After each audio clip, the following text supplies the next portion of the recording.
इस संपूर्ण गीता के सारांश संस्कृत के श्लोकों के साथ हिंदी में वर्णित करके और आसान भाषा में समझाया गया है।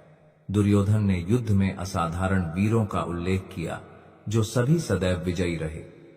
विकर्ण दुर्योधन का भाई है, अश्वत्थामा द्रोणाचार्य का पुत्र है और सौमदत्ती या भूरिश्रवा द्रोणाचार्य का पुत्र है, बाहलीकों का राजा। कर्ण अर्जुन का सौतेला भाई था क्योंकि वह कुंती के गर्भ से राजा पांडु से विवाह से पहले पैदा हुआ था। कृपाचार्य ने द्रोणाचार्य की जुड़वां बहन से विवाह किया था। मेरे लिए और भी बहुत से वीर पुरुषों ने अपने प्राण त्यागे हैं। वे सब के सब नाना प्रकार के अस्त्र शस्त्रों से सुसज्जित थे और युद्ध विद्या में निपुण थे। मद अर्थे त्यक्त जीविता।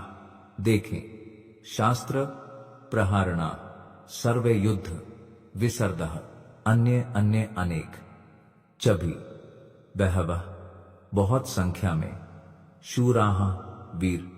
मद अर्थे मेरे लिए। त्यक्त जीविता जीवन को जोखिम में डालने के लिए तैयार।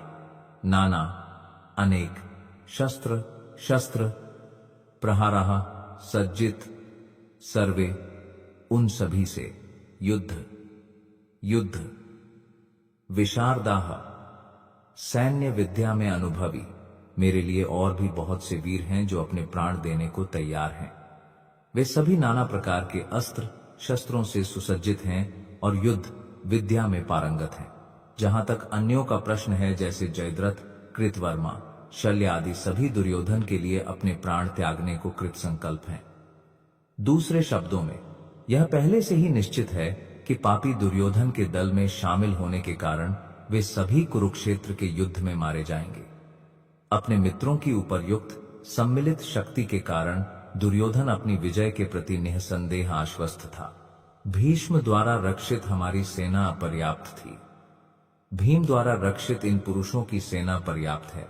अपर्याप्तम तद अस्माकं बलम भीष्मभिरक्षितम पर्याप्तम टीवी इदम एतेषाम बलम भीमाभिरक्षितम अपर्याप्तम अथा तत्व। हमारा अस्माकम बलम शक्ति भीष्म दादा भीष्म द्वारा अभिरक्षितम पूर्णतः रक्षा एड पर्याप्तम सीमित टू। लेकिन इदम ये सब एतेषाम पांडवों का बलम शक्ति भीम भीम द्वारा अभिरक्षितम सावधानी पूर्वक संरक्षित।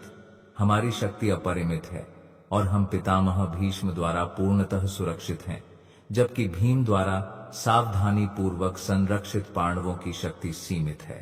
यहां दुर्योधन द्वारा तुलनात्मक शक्ति का अनुमान लगाया गया है। वह सोचता है कि उसकी सेनाओं की शक्ति अपरिमित है, विशेष रूप से सबसे अनुभवी सेनापति पितामह भीष्म द्वारा संरक्षित। दूसरी ओर पांडवों की सेना सीमित है क्योंकि उनकी रक्षा एक कम अनुभवी सेनापति भीम द्वारा की जा रही है, जो भीष्म की उपस्थिति में एक अंजीर के समान है। दुर्योधन हमेशा भीम से ईर्ष्या करता था क्योंकि वह अच्छी तरह जानता था कि अगर उसे मरना भी है तो वह केवल भीम के हाथों ही मारा जाएगा। लेकिन साथ ही भीष्म की उपस्थिति के कारण, जो एक कहीं अधिक श्रेष्ठ सेनापति थे, उसे अपनी विजय का पूरा विश्वास था। उसका यह निष्कर्ष कि वह युद्ध से विजयी होकर ही लौटेगा पूरी तरह से निश्चित था। वे सभी चंद्रमाओं में भी अपने अपने स्थान पर स्थित हैं। आप सभी लोग भीष्म की ही रक्षा करें। यथा भागम अवस्थितः भीष्म एवभिरक्षन्तु भवन्तः सर्व इवाहि अयनेषु रणनीतिक स्थानों में च भी सर्वेषु सभी जगह। यथा भागम क्योंकि वे अलग अलग व्यवस्थित हैं, अवस्थितः स्थित, भीष्मम पितामह भीष्म को, एव निश्चय ही, अभिरक्षन्तु सहायता दी जाए, भवन्तः आप सभी को, सर्वे क्रमशः, एव निश्चय ही और ठीक ठीक। अब आप सभी को सेना की व्यूहर रचना में अपने रणनीतिक बिंदुओं पर खड़े होकर पितामह भीष्म को पूर्ण सहयोग देना चाहिए। भीष्म के पराक्रम की प्रशंसा करने के बाद दुर्योधन ने यह भी सोचा कि कहीं दूसरे लोग यह न सोचें कि उन्हें कम महत्व दिया गया है। इसलिए अपने सामान्य कूटनीतिक अंदाज में उसने उपरोक्त शब्दों में स्थिति को संतुलित करने का प्रयास किया। उसने जोर देकर कहा कि भीष्मदेव निस्संदेह सबसे महान वीर हैं, लेकिन वे वृद्ध हैं, इसलिए सभी को विशेष रूप से उनकी सभी ओर से सुरक्षा का ध्यान रखना चाहिए। वे युद्ध में उलझ सकते हैं और शत्रु किसी एक पक्ष की ओर से उनकी पूरी सक्रियता का लाभ उठा सकते हैं। इसलिए यह महत्वपूर्ण था कि अन्य नायक अपनी रणनीतिक स्थिति न छोड़ें और दुश्मन को व्यूह को तोड़ने न दें। दुर्योधन को स्पष्ट रूप से महसूस हुआ कि कौरवों की जीत भीष्मदेव की उपस्थिति पर निर्भर थी। वह युद्ध में भीष्मदेव और द्रोणाचार्य के पूर्ण समर्थन के प्रति आश्वस्त था, क्योंकि वह अच्छी तरह जानता था कि जब अर्जुन की पत्नी द्रौपदी ने असहाय अवस्था में उनसे न्याय की गुहार लगाई थी, जबकि उसे सभा में सभी महान सेनापतियों की उपस्थिति में नग्न होने के लिए मजबूर किया जा रहा था, तब उन्होंने एक शब्द भी नहीं कहा था। यद्यपि वह जानता था कि दोनों सेनापतियों के मन में पांडवों के लिए किसी प्रकार का स्नेह था। उसे आशा थी कि अब वे सारे स्नेह को पूरी तरह से त्याग देंगे, जैसा कि जुए के प्रदर्शन के दौरान प्रथा थी। उनके पितामह, जो कौरवों में अग्रज थे, ने प्रसन्नता पूर्वक उन्हें जन्म दिया। पराक्रमी राम ने सिंह के समान गर्जना की और ऊंचे स्वर में शंख बजाया। तस्य संजनयन हर्षं कुरु वृद्ध पितामह सिंह नादम विनद्योच्चैः शंखं दध्मौ प्रतापवान। तस्य उसका, संजनयन बढ़ाने वाला, हर्षम प्रसन्नता, कुरु वृद्ध कुरुवंश के पितामह भीष्म, पितामह सिंह नादम सिंह के समान गर्जना, विनाद्य कंपित, ऊंचैः अत्यंत जोर से, शंखम शंख, दध्मौ फूंका, प्रतापवान वीर। तब कुरुवंश के महान पराक्रमी पितामह भीष्म ने सिंहनाद के समान जोर से शंख बजाया, जिससे दुर्योधन प्रसन्न हुआ। कुरुवंश के पितामह अपने पौत्र दुर्योधन के हृदय के भाव को समझ सकते थे और उसके प्रति अपनी स्वाभाविक करुणा के कारण उन्होंने अपने सिंह पद के अनुरूप जोर से शंख बजाकर उसे प्रसन्न करने का प्रयास किया। परोक्ष रूप से प्रतीकवाद द्वारा शंखनाद करते हुए उन्होंने अपने निराश पौत्र दुर्योधन को बताया कि युद्ध में उनकी विजय की कोई संभावना नहीं है, क्योंकि भगवान कृष्ण दूसरी ओर हैं। फिर भी युद्ध का संचालन करना उनका कर्तव्य है और इस संबंध में कोई कसर नहीं छोड़ी जाएगी। फिर शंख, नगाड़े, प्रणव, नाका और गोमुख बजने लगे। अचानक उन पर आक्रमण हुआ और ध्वनि कोलाहलपूर्ण हो गई।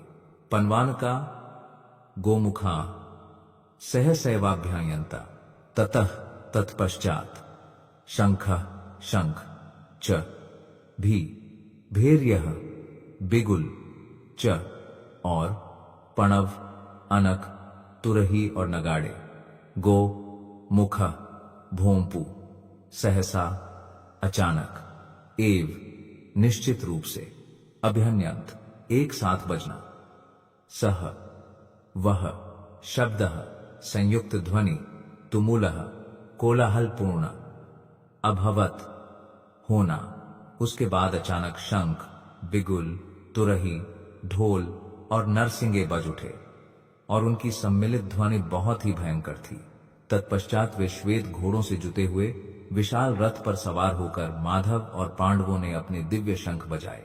पांडवों के महान शिव, शियों के महान शिव, ततः तत्पश्चात, श्वेतैः श्वेत द्वारा, हयैः घोड़ों द्वारा, युक्ते जोतकर, महति महान में, स्यंदने रथ में, स्थितौ इस प्रकार स्थित, माधवः कृष्ण सौभाग्य की देवी के पति, पांडवः अर्जुन पांडु का पुत्र, सीए भी ईवा निश्चित रूप से, अंधेरा पारलौकिक, शंख और शंख प्रदद्मतुः ध्वनि। दूसरी ओर भगवान कृष्ण और अर्जुन दोनों ने श्वेत घोड़ों द्वारा खींचे जाने वाले एक विशाल रथ पर आरूढ़ होकर अपने दिव्य शंख बजाए। भीष्मदेव द्वारा बजाए गए शंख के विपरीत कृष्ण और अर्जुन के हाथों में शंख दिव्य बताए गए हैं। दिव्य शंखों की ध्वनि यह संकेत दे रही थी कि दूसरे पक्ष की विजय की कोई आशा नहीं है, क्योंकि कृष्ण पांडवों के पक्ष में थे। जयस्तु पांडुपुत्रापा येषां पक्षे जनार्दन। विजय सदैव पांडुपुत्रों जैसे व्यक्तियों की होती है, क्योंकि भगवान कृष्ण उनसे संबद्ध हैं, और जब भी और जहां भी भगवान उपस्थित होते हैं, लक्ष्मी भी वहां उपस्थित होती हैं, क्योंकि लक्ष्मी अपने पति के बिना कभी अकेली नहीं रहती। अतः विजय और सौभाग्य अर्जुन की प्रतीक्षा कर रहे थे, जैसा कि विष्णु या भगवान कृष्ण के शंख से उत्पन्न दिव्य ध्वनि से संकेत मिलता है। इसके अलावा जिस रथ पर दोनों मित्र बैठे थे वह अग्नि देव द्वारा अर्जुन को दान किया गया था, और इससे संकेत मिलता है कि यह रथ तीनों लोकों में जहां भी खींचा जाता था सभी पक्षों पर विजय प्राप्त करने में सक्षम था। ऋषिकेश पाकचजन्य के पिता थे और अर्जुन देवदत्त के पिता थे। भयंकर कर्मों वाले भीमकर्मा ने एक विशाल शंख बजाया था। पैन के जयम हर्षिकेशो देवदत्तम धनंजय पौंद्राम दद्दमु महा शंखम भीमा कर्म वृकोदड़ा पंचजन्य पाकचजन्य नामक शंख। ऋषिकेश कृष्ण भगवान जो भक्तों की इंद्रियों को निर्देशित करते हैं। देवदत्त नामक शंख। धनंजय अर्जुन। धन विजेता। पौंड्रम नामक शंख। दद्मो बजाया। महाशंखम भयंकर शंख। भीम कर्म अत्यंत कठिन कार्य करने वाला। वृकोदर भयंकर भोजन करने वाला। भीम। तत्पश्चात भगवान श्री कृष्ण ने पाकचजन्य नामक शंख बजाया। अर्जुन ने देवदत्त नामक शंख बजाया तथा अतिभक्षक तथा अत्यंत कठिन कार्य करने वाले भीमसेन ने पौंड्र नामक भयानक शंख बजाया। इस श्लोक में भगवान कृष्ण को ऋषिकेश कहा गया है, क्योंकि वे सभी इंद्रियों के स्वामी हैं। जीवात्माएं उनके ही अंश हैं, और इसलिए जीवों की इंद्रियां भी उनकी इंद्रियों का ही अंश हैं। निर्विशेषवादी जीवों की इंद्रियों का बोध नहीं करा सकते, और इसीलिए वे सभी जीवों को इंद्रिय रहित या निर्विशेष बताने के लिए सदैव आतुर रहते हैं। भगवान सभी जीवों के हृदय में स्थित होकर उनकी इंद्रियों का निर्देशन करते हैं, किंतु वे जीवात्मा की शरणागति के आधार पर निर्देशन करते हैं, और शुद्ध भक्त के मामले में वे सीधे इंद्रियों को नियंत्रित करते हैं।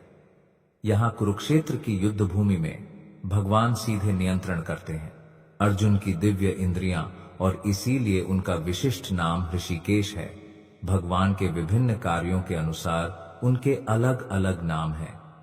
उदाहरण के लिए उनका नाम मधुसूदन है, क्योंकि उन्होंने मधु नाम के असुर का वध किया। उनका नाम गोविंद है, क्योंकि वह गायों और इंद्रियों को प्रसन्न करते हैं। उनका नाम वासुदेव है, क्योंकि वे वसुदेव के पुत्र के रूप में प्रकट हुए। उनका नाम देवकी नंदन है, क्योंकि उन्होंने देवकी को अपनी माता के रूप में स्वीकार किया। उनका नाम यशोदा नंदन है, क्योंकि उन्होंने वृंदावन में यशोदा को अपनी बाल लीलाएं प्रदान की। उनका नाम पार्थ सारथी है, क्योंकि